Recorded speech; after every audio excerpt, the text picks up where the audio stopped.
How does investing differ for a couple and for a single? Because I think this might be not obvious immediately. People might just think, well, you just pick the same investment strategy and off you go. But there's more to it than that. I think the two biggest things would be most people I meet, even if they're single, would like to live in at least a 2-bedroom apartment. I don't meet a lot of people that want to live in a 1-bedroom apartment. Even if they want to live alone, right? There's plenty of people that like their own space and stuff. They like having some variability in that. If you're in that bucket, it's usually easier to get a 2-bedroom apartment with another person. That's kind of been my experience. That'd be like the first thing that comes to my mind. The second thing would be that, I hate to bring up the trigger word tax again, but if you are in a relationship, you do have a lot of interesting ways that you can shift investments around. So for instance, if I'm here earning $50,000 on some, part-time job or full-time job that doesn't pay much and my partner's earning $200,000, it makes sense, assuming that that's a stable situation, to probably consider investing all the investments in my name, particularly if they're dividend earning, because we'll just be paying less tax on that. So you can actually invest the same amount of money, but get some efficiency because you have options basically of who's holding that. Now, obviously, there's an important underlying point there, which is that relies on an exceptional degree of trust, and those things can go very poor, if people kind of jiggle that stuff around, and lose control over things. But they're kind of the two big things. And whilst I kind of sit in this pro couple camp, Dave, they seem like two pretty massive things to me, because the capacity to not only buy a bigger place, but also even just get somewhere sooner. Like, let's say for a minute that you think, maybe I won't be with this person forever, but we'll buy an apartment together. We'll live in it. And if we aren't together in 5 years, at least we will have bought it. We can sell it, both go our own separate ways and buy our own things later. And we'll both have been in the housing market longer. Just having that capital, it is a bad idea. It's like, it helps you get in earlier regardless of what happens. Like one person trying to save, $200,000 and get into the market just takes a longer time. In theory, I agree. That sounds good. And couples do have it easier when it comes to borrowing power and getting home loans. So I do agree with that. It is still obviously possible to get into the housing market for way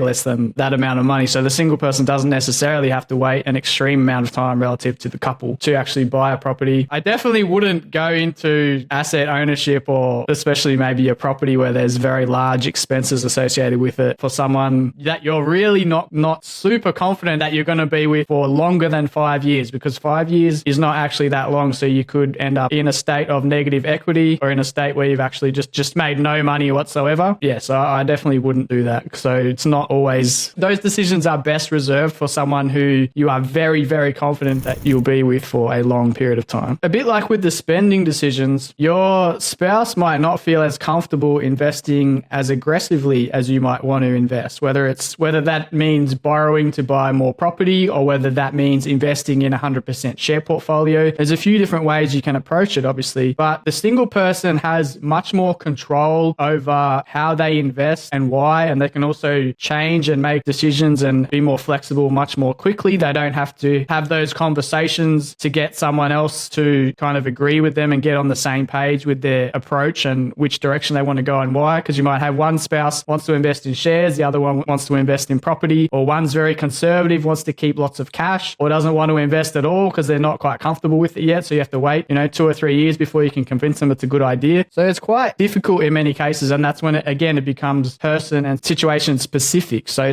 I wouldn't say it's necessarily going to be easier for one party than the other. But obviously the downside with singles is you definitely have less ability to borrow money from banks on average and use leverage and those sorts of things. So there's pros and cons to both sides of things. But like with the couple, you definitely have those tax benefits, whether it's not only as you're building wealth, but also in retirement. Because let's say even if you suck up the tax and you split those investments as a couple across both of your names, when it comes to retirement and then you live off the portfolio, then you can, half of the income will be going to one spouse and half will be going to the other. So you benefit from the tax-free threshold on two people rather than just one with the single. So there's that to consider as well. But I think the risk tolerance thing is really big. And it's definitely not easy to find someone that's going to have exactly the same risk tolerance as you and be willing to or wanting to follow the same strategy when it comes to investing.